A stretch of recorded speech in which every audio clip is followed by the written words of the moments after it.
মদিনার আকাশে সেদিন এক অজানা নীরবতা নেমে এসেছিল, যেন পরিবেশও শোকে স্তব্ধ হয়ে আছে। শহর জুড়ে ছড়িয়ে পড়েছে প্রিয় নবীজির অসুস্থতার খবর।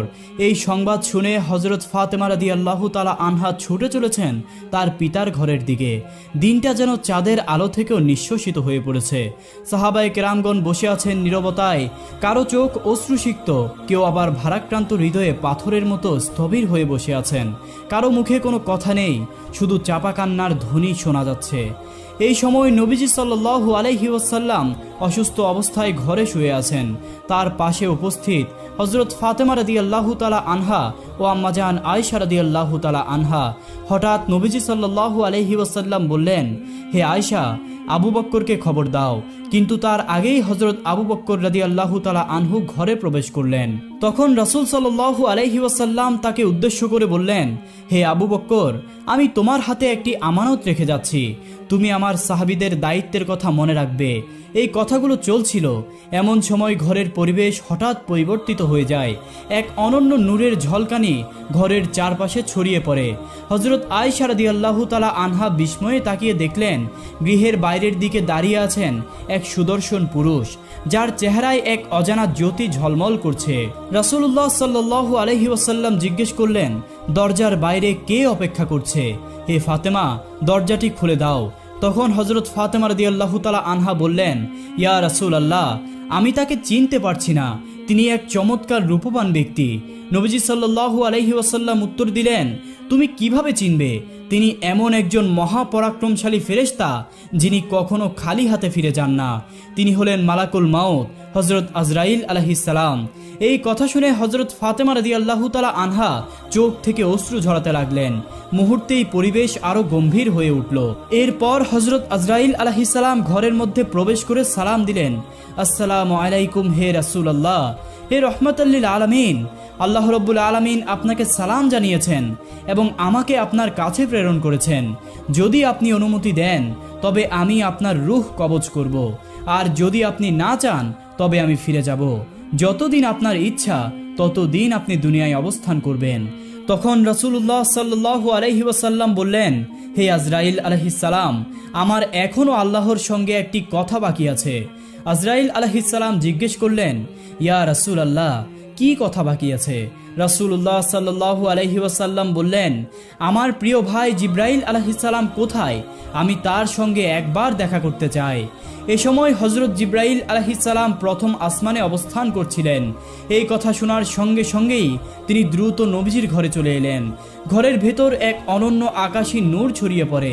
সেই জ্যোতির মধ্যে দাঁড়িয়ে আছেন হযরত জিবরাইল আলাইহিস সালাম। তিনি বললেন, হে আল্লাহর রাসূল, আপনি কেন কাঁদছেন?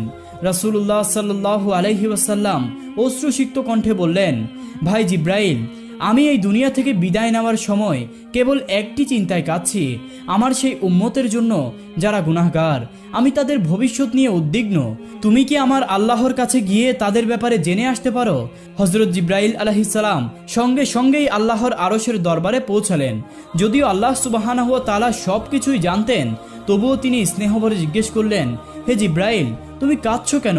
জিবরাইল আলাইহিস সালাম বললেন, ইয়া রাব্বি যুল জালালি ওয়াল ইকরাম, আমি কাঁদছি আপনার প্রিয় হাবিব মুহাম্মদ সাল্লাল্লাহু আলাইহি ওয়াসাল্লামের জন্য, আর তিনি কাঁদছেন তার পাপী উম্মতদের ভবিষ্যতের জন্য।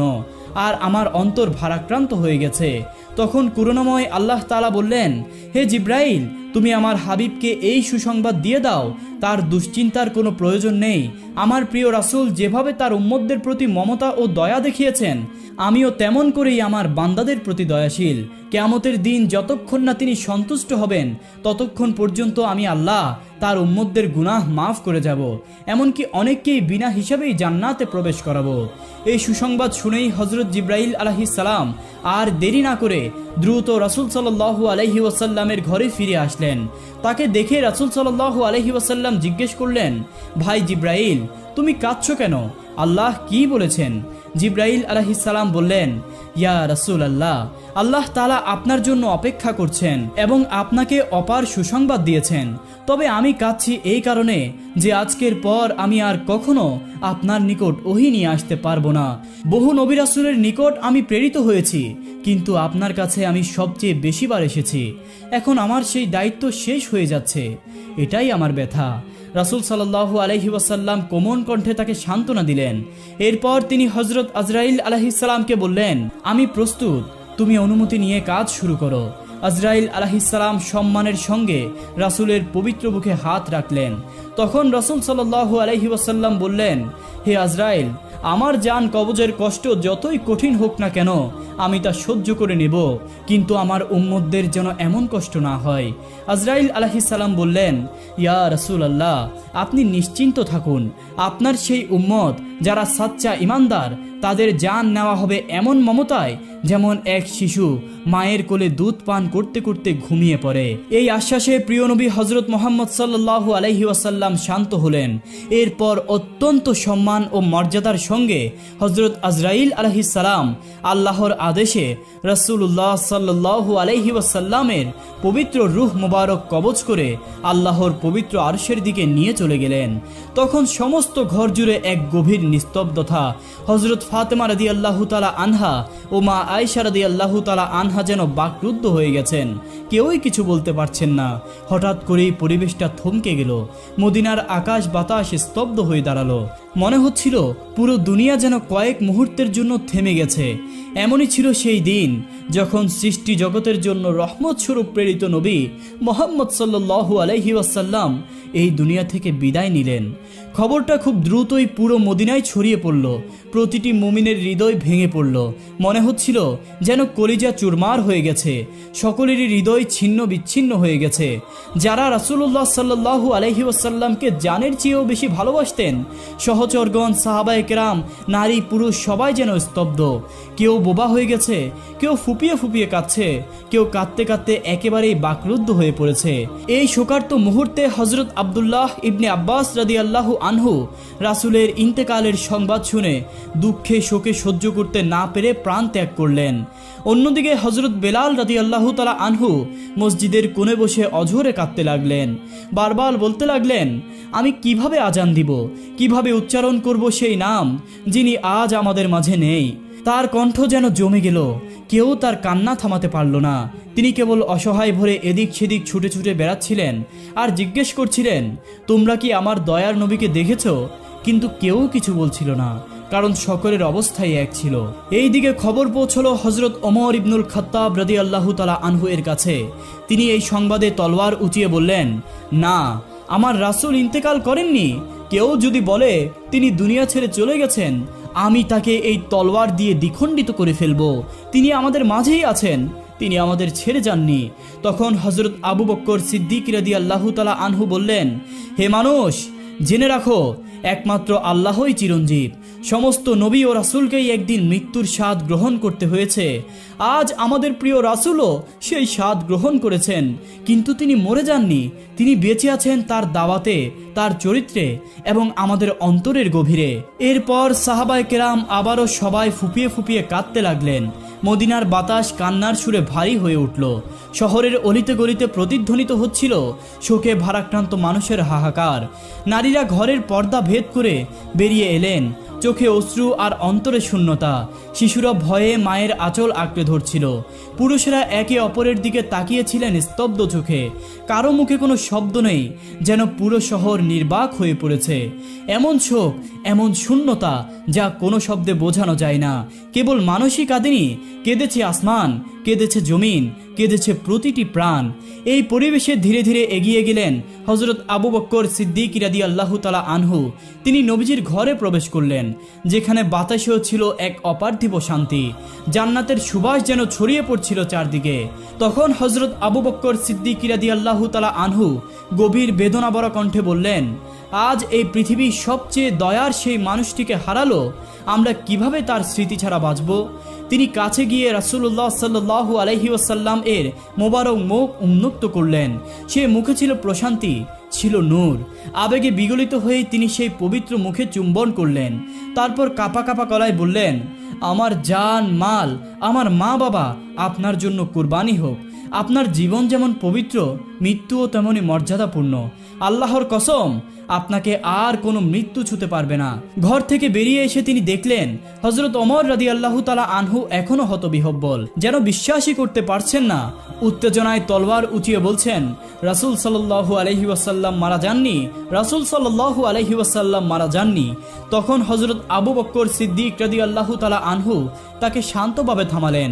কোমল অথচ দৃঢ় কণ্ঠে বললেন, হে ওমর, তুমি ধৈর্য ধরো, নিজেকে সংযত করো, স্মরণ রেখো প্রত্যেক প্রাণীকে মৃত্যুর স্বাদ গ্রহণ করতে হবে। এদিকে হযরত ফাতেমা রাদিয়াল্লাহু তাআলা আনহা ক্রন্দনরত কণ্ঠে বলছিলেন, আমার প্রিয় আব্বাজান আল্লাহর ডাকে সাড়া দিয়ে জান্নাতুল ফেরদাউসে চলে গেছেন, কিন্তু আমার এই অন্তরের জ্বালা, এই শূন্যতার খবর কে রাখবে? এদিকে হযরত আলী রাদিয়াল্লাহু তাআলা আনহু যেন শোকের ভারে ভারাক্রান্ত হয়ে পাথরের মতো নিস্তব্ধ হয়ে গেলেন। কথা বলার শক্তিও হারিয়ে ফেলেছিলেন। প্রিয় নবীর বিদায় বেলায় সাহাবীগণ, পরিবারের সদস্যরা, মুজাহিদরা সবার চোখে এক অভিন্ন বেদনার স্রোত। পুরো মদিনা যেন বাকরুদ্ধ হয়ে নিস্তব্ধ। এমন শোকাকুল অবস্থায়ও হযরত আবু বকর সিদ্দিক রাদিয়াল্লাহু তাআলা আনহু নিজেকে সংযত রাখলেন। তিনি ধৈর্যের সাথে সবাইকে সান্ত্বনা দিতে লাগলেন এবং মুসলিম উম্মাহকে এই কঠিন মুহূর্তে বিভক্ত না হওয়ার উপদেশ দিলেন। প্রিয় নবীর পবিত্র দেহ মোবারক তখনও ঘরের ভেতর শুয়েছিলেন। এমন সময় একটি জরুরি প্রশ্ন সামনে এলো, কে হবেন মুসলিম জাতির পরবর্তী খলিফা? রাসূলুল্লাহ সাল্লাল্লাহু আলাইহি ওয়াসাল্লাম এই বিষয়ে কোনো নির্দিষ্ট নির্দেশ দিয়ে যাননি, যাতে পরবর্তীতে কোনো মতভেদ না দেখা যায়। এই অবস্থায় অভিজ্ঞ ও প্রজ্ঞ সাহাবীগণ একত্রিত হয়ে খিলাফতের বিষয়ে আলোচনা শুরু করলেন। কিন্তু আলোচনার শুরুতেই ভিন্ন ভিন্ন মত দেখা দিল। আনসার ও মুজাহিদ সাহাবীরা নিজ নিজ দৃষ্টিকোণ থেকে খিলাফতের দাবিতে যুক্তি তুলে ধরছিলেন। বিতর্ক যেন উত্তপ্ত হতে যাচ্ছিল। ঠিক তখন হযরত ওমর ফারুক রাদিয়াল্লাহু তাআলা আনহু সামনে এসে দৃঢ় কণ্ঠে ঘোষণা করলেন, মুসলিম উম্মার নেতৃত্বের যোগ্য হলেন হযরত আবু বকর সিদ্দিক রাদিয়াল্লাহু আনহু। তিনিই আমাদের প্রকৃত নেতা। আজ আমি তার হাতেই বায়াত গ্রহণ করছি। এই ঘোষণা দিয়ে তিনি আবু বকর রাদিয়াল্লাহু আনহু এর হাতে নিজের হাত রাখলেন এবং বায়াত গ্রহণ করলেন। এরপর একে একে অন্যান্য সাহাবীরাও তার পদাঙ্ক অনুসরণ করে আবু বকর রাদিয়াল্লাহু আনহু এর হাতে বায়াত গ্রহণ করতে লাগলেন। অবশেষে মুসলিম উম্মাহ ঐক্যমতে পৌঁছালো যে প্রিয় নবীর পরে আবু বকরই হবেন প্রথম খলিফা। এরপর শুরু হলো প্রিয় নবীর দাফন কাফনের প্রস্তুতি। রাসূলুল্লাহ সাল্লাল্লাহু আলাইহি ওয়াসাল্লামের ঘরেই তার গোসলের ব্যবস্থা করা হয়। কিছু সাহাবী এই পবিত্র দায়িত্ব পালনের জন্য এগিয়ে এলেন।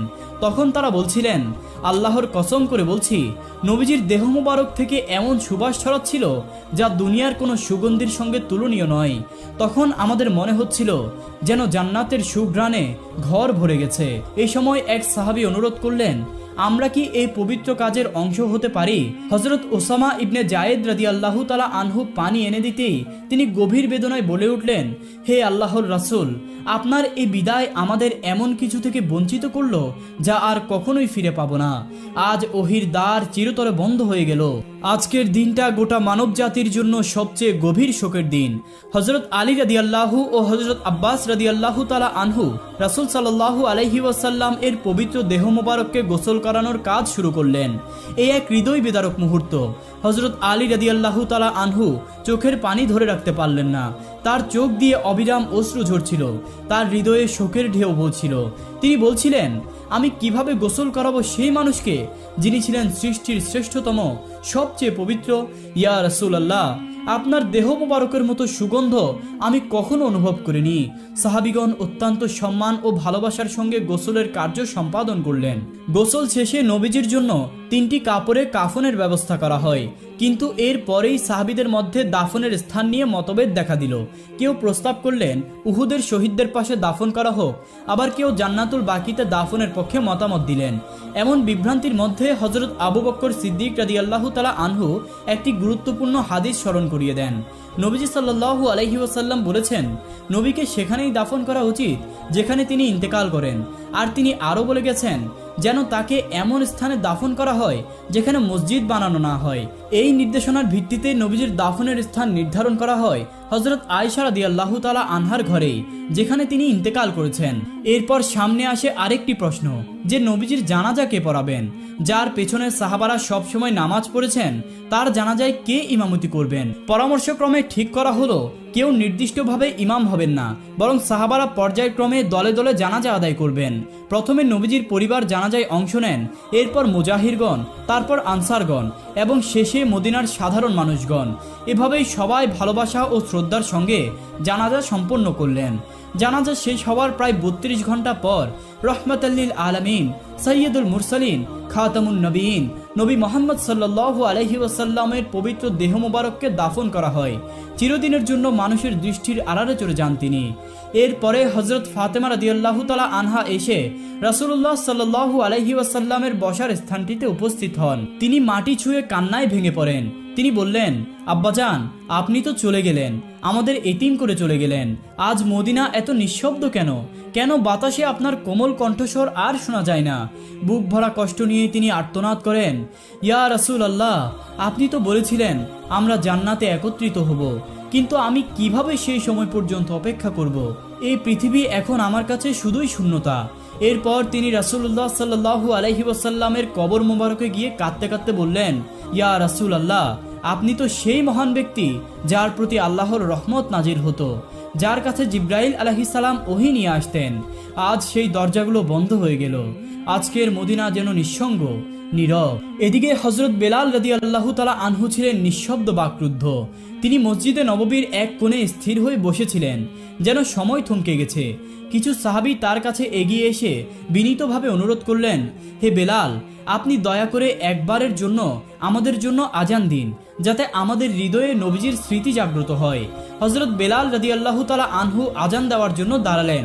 তার কণ্ঠ থেকে ভেসে এলো, আল্লাহু আকবার, আল্লাহু আকবার। সেই সুমধুর ধ্বনি যা এক সময় মদিনাকে জাগিয়ে তুলত, কিন্তু আজ সেই ধ্বনি কান্নায় রূপ নিল যখন তিনি বললেন, আশহাদু আল্লা ইলাহা ইল্লাল্লাহ। সাহাবীদের চোখ থেকে অশ্রু গড়িয়ে পড়তে লাগলো। আর যখন উচ্চারণ করলেন, আশহাদু আন্না মুহাম্মাদান রাসূলুল্লাহ, তখন যেন তার গলা আটকে গেল। তিনি আর উচ্চারণ করতে পারলেন না, কান্নায় ভেঙে পড়লেন। মিনারের উপর বসে হাউমাউ করে কাঁদতে লাগলেন। পুরো মদিনা যেন মুহূর্তেই বিষণ্ণতায় ডুবে গেল। অবশেষে তিনি বললেন, যেই শহরে রাসূল সাল্লাল্লাহু আলাইহি ওয়াসাল্লাম নেই, সেখানে আমি কিভাবে থাকব? এই মদিনা এখন আমার নয়। এবং সেদিনই তিনি প্রিয় শহর মদিনা ছেড়ে চলে গেলেন। এরপর আর কখনো তিনি আজান দেননি, শুধু একবার ছাড়া। আর হযরত ওমর রাদিয়াল্লাহু তাআলা আনহু, যাকে মানুষ বলতো কঠোর মনের অধিকারী, শক্তিমান নেতা, তিনিও রাসূল সাল্লাল্লাহু আলাইহি ওয়াসাল্লামের ইন্তেকালের পর যেন ভেঙে পড়লেন।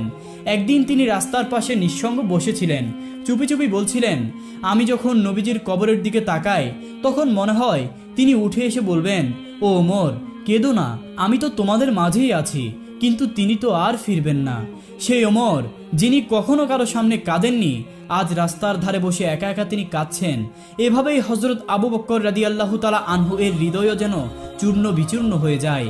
একদিন তিনি নবীজির কবরের পাশে বসে কান্নাজড়িত কণ্ঠে বললেন, ইয়া রাসূলুল্লাহ, আমি তো সব সময় আপনার ছায়ায় ছিলাম, আপনার সঙ্গে হেসেছি, আপনার সঙ্গে কেঁদেছি, কিন্তু আজ আপনি নেই, আমি একা হয়ে গেছি। আমি কিভাবে বাঁচবো আপনাকে ছাড়া? রাসূলুল্লাহ সাল্লাল্লাহু আলাইহি ওয়াসাল্লামের ইন্তেকালের পর আবু বকর মাত্র 2 বছর বেঁচে ছিলেন। তবে সেই 2 বছর যেন তার জীবনের সবচেয়ে ভারী সময় হয়ে দাঁড়ায়। প্রতিটি মুহূর্ত ছিল অপেক্ষা আর বিরহের। কয়েকদিন পর হযরত আবু বকর রাদিয়াল্লাহু তাআলা আনহু এক রাতে নিজ ঘরে শুয়েছিলেন।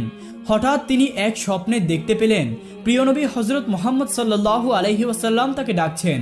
মমতা ভরা কণ্ঠে বলছেন, হে আবু বকর, আমি তো তোমার প্রতীক্ষায় আছি। এই স্বপ্ন দেখার পর আবু বকর রাদিয়াল্লাহু তাআলা আনহুর ঘুম ভেঙে গেল। আবু বকর রাদিয়াল্লাহু তাআলা আনহু তখন খুশিতে হাসলেন এবং মৃদু স্বরে বললেন, আমার প্রস্থানের সময় এসে গেছে। তারপরের দিনগুলোতে তিনি ধীরে ধীরে অসুস্থ হতে লাগলেন। যখন তার বিদায়ের ক্ষণ কাছে চলে এলো, তখন তিনি তার প্রিয় সাহাবীদের ডেকে বললেন, তোমরা আমাকে আমার প্রিয় হাবিব রাসূলুল্লাহ সাল্লাল্লাহু আলাইহি ওয়াসাল্লামের পাশে দাফন করিও, আমি তার সান্নিধ্যে ফিরে যেতে চাই। অবশেষে হযরত আবু বকর রাদিয়াল্লাহু তাআলা আনহু ইন্তেকাল করলেন এবং রাসূলুল্লাহ সাল্লাল্লাহু আলাইহি ওয়াসাল্লামের কবর মোবারকের ঠিক পাশেই তাকে দাফন করা হলো। তখন মদিনার আকাশ যেন আরেকবার ভেঙে পড়ল, বাতাসে যেন ভেসে বেড়াচ্ছিল বিদায়ের দীর্ঘশ্বাস। হযরত মুহাম্মদ সাল্লাল্লাহু আলাইহি ওয়াসাল্লাম তিনি ছিলেন দয়ার সাগর, মায়ার নবী, উম্মতের প্রতি যার ভালোবাসা ছিল সীমাহীন। তিনি কাঁদতেন আমাদের জন্য, দোয়া করতেন আমাদের জন্য, ভয় করতেন আমাদের পরিণতির কথা ভেবে। কিন্তু আজ আমরা কোথায় দাঁড়িয়ে আছি? আমরা কি সত্যিই তাকে ভালোবাসি? তার সুন্নাহকে আমরা কতটুকু ধারণ করেছি? আমরা কি আজও তার শোক বুকে বয়ে বেড়াই? হে আমাদের রব, আমাদের অন্তরকে নবীজির ভালোবাসায় পরিপূর্ণ করে দাও। আমাদেরকে এমন জীবন দাও যেন আমরা তার পথ অনুসরণ করে চলতে পারি, আর এমন মৃত্যু দান করো যেন জান্নাতে আমরা তার সান্নিধ্য লাভ করতে পারি। আমিন।